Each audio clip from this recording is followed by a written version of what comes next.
Assalamualaikum warahmatullahi wabarakatuh. Bersama lagi dengan Ustazah Nur Fatinatul Itra binti Tajuddin.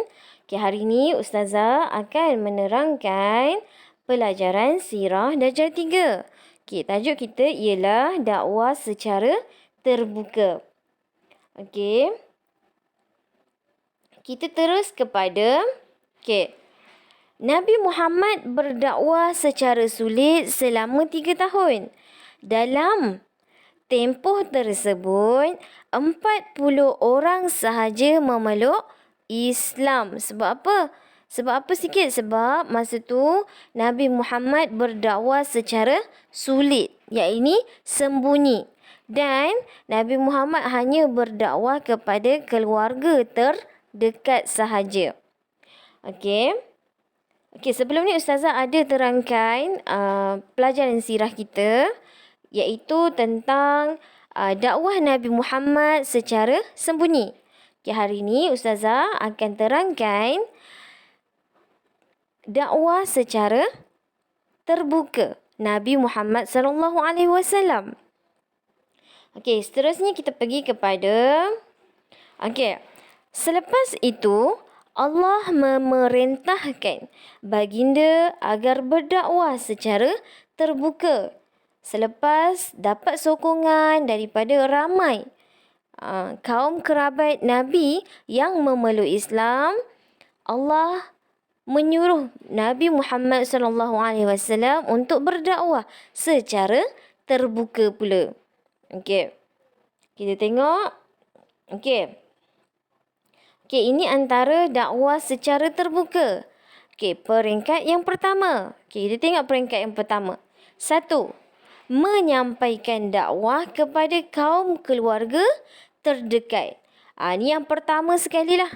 Yang pertama adalah berdakwah kepada keluarga terdekat. Yang kedua, mengumpulkan kaum keluarga daripada Bani Hashim. Bersama-sama untuk Nabi Muhammad SAW berdakwah di dalam sesebuah atau sesuatu majlis. Yang ketiga, dalam pertemuan itu Nabi mengumumkan diri baginda sebagai pesuruh Allah, iaitu Rasulullah. Seterusnya yang keempat, ada yang menyokong dan ada yang tidak menyokong. Ini menentang. Seterusnya kita pergi kepada ini antara dakwah secara terbuka. Peringkat kedua. Tadi peringkat yang pertama. Peringkat kedua, selepas ramai yang telah menyokong Nabi Muhammad SAW, baginda terus kepada peringkat yang kedua, iaitu yang pertama. Nabi Muhammad diperintahkan untuk menyampaikan Islam tanpa rasa takut. Jadi Rasulullah akan pergi ke sesuatu tempat untuk berdakwah, untuk menyampaikan tazkirah tentang Islam. Seterusnya, yang kedua, Nabi Muhammad menyampaikan ajaran Islam dengan lebih berani. Sebelum ni, Nabi Muhammad menyampaikan dakwah secara sembunyi. Kerana apa?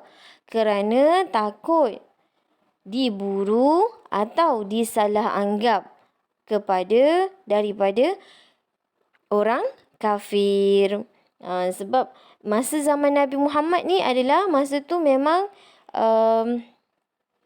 zaman jahiliah.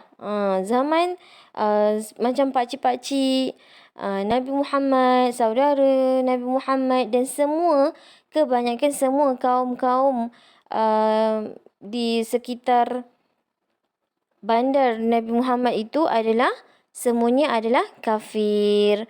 Jadi takutlah Nabi Muhammad untuk sampaikan ajaran yang sebenar, iaitu ajaran Islam. Sebab apa? Nanti takut dibunuh dan takut dianggap sebagai agama palsu ataupun agama mengarut. Seterusnya yang ketiga. Baginda mengumpulkan penduduk Mekah di Bukit Sofa dan menyeru supaya menyembah Allah. Okey. Masa ni baginda berada di tengah-tengah Mekah. Okey. Dan baginda menyeru penduduk Mekah untuk bersama-sama menyembah Allah. Jadi Rasulullah berdakwah secara berani, terbuka. Okey, sebab apa? Sebab telah diperintahkan oleh Allah Subhanahu wa Ta'ala. Jadi Rasulullah mengikut seruan yang telah diberikan oleh Allah Subhanahu wa Ta'ala. Okey, seterusnya yang keempat. Nabi menyatakan bahawa menyembah berhala termasuk dalam golongan yang sesat. Okey, waktu ni kebanyakannya seluruh ahli kota penduduk Mekah menyembah berhala. Jadi diorang tak percaya apa yang Nabi sampaikan. Sedangkan sebelum ni mereka hidup aman sentosa bagi mereka kerana menyembah berhala, iaitu patung-patung yang telah diperbuat daripada mereka sendiri.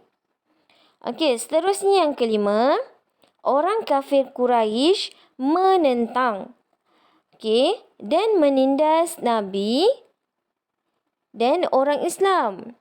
Orang kafir Quraisy tidak menyokong dengan kata-kata Rasulullah yang mengatakan dirinya adalah Rasul dan mengatakan Islam sebagai agama yang benar. Sebab apa? Sebab bagi mereka, agama yang mereka pegang selama ini daripada zaman nenek moyang mereka adalah agama yang benar. Itu anggapan bagi mereka. Okey, seterusnya kita pergi kepada selepas Rasulullah berdakwah secara terbuka.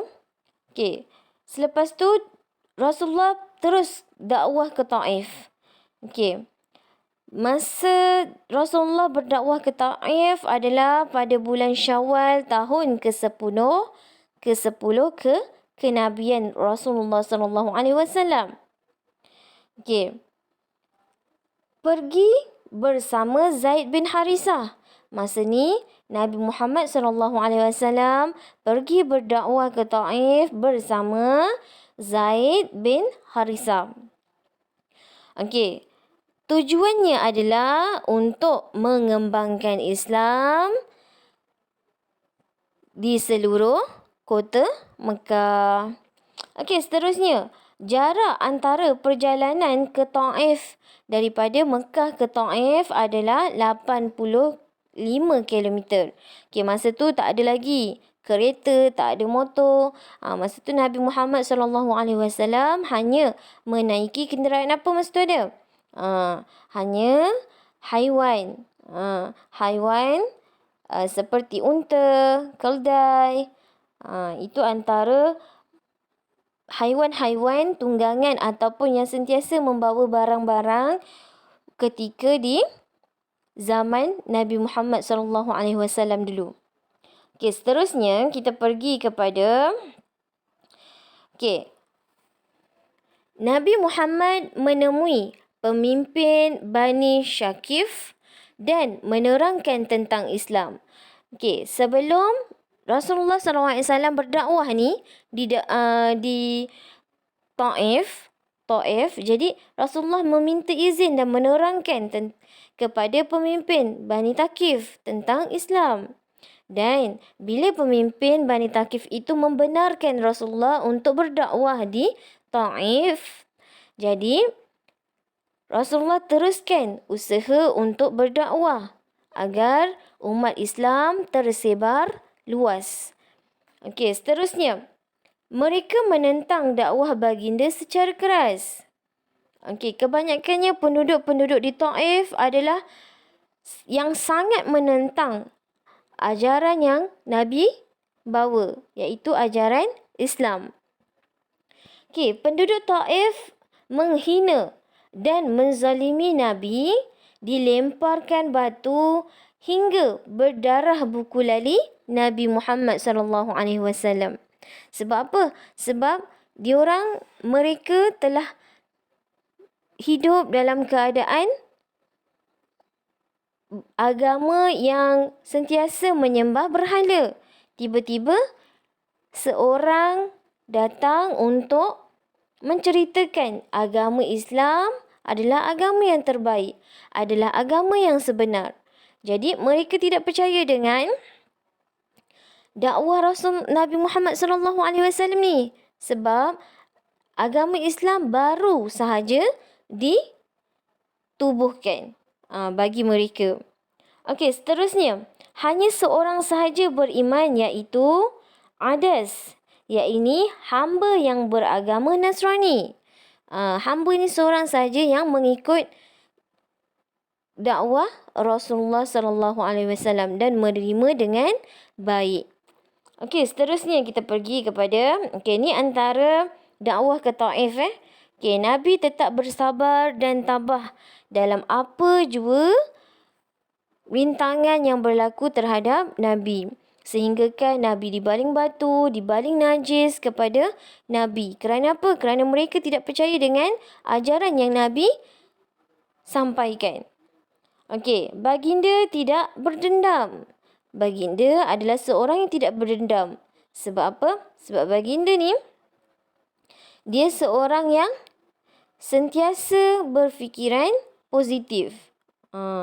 Dan baginda ni, walaupun orang buat dia macam mana pun, dia akan melayan orang yang mengkhianati dia dengan rasa kasih sayang, dengan baik hati.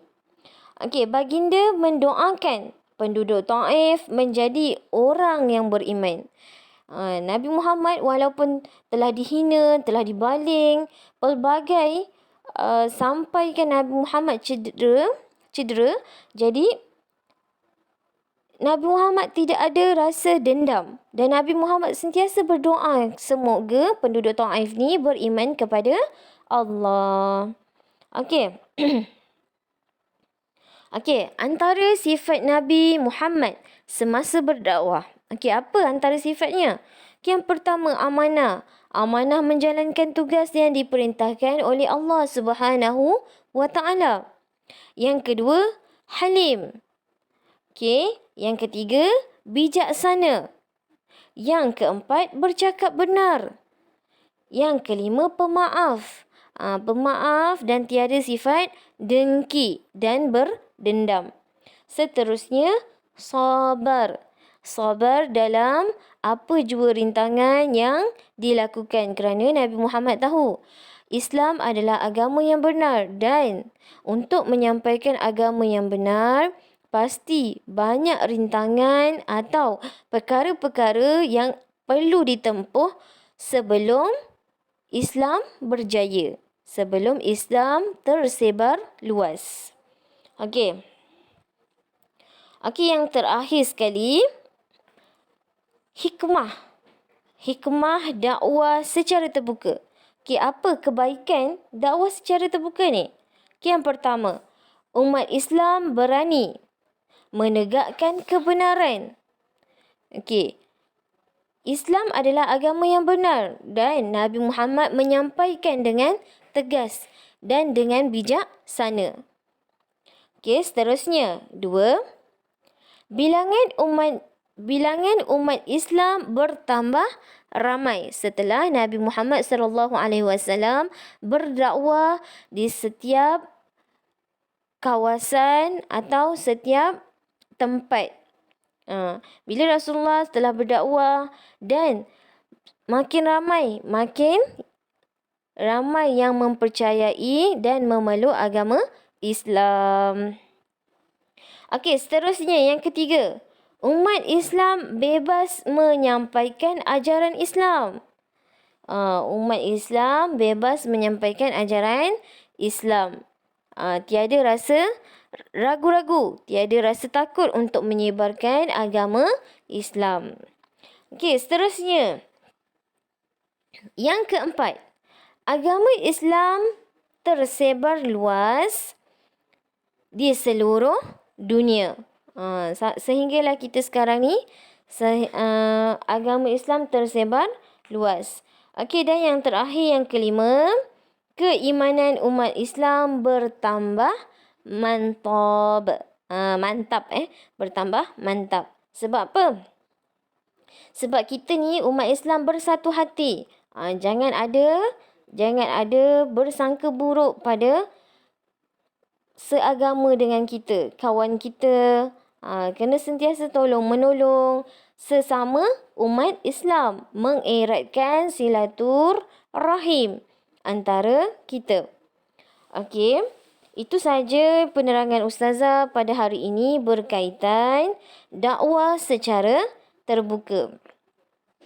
Okey, Ustazah akhiri penerangan Ustazah hari ini dengan ucapan Assalamualaikum warahmatullahi wabarakatuh.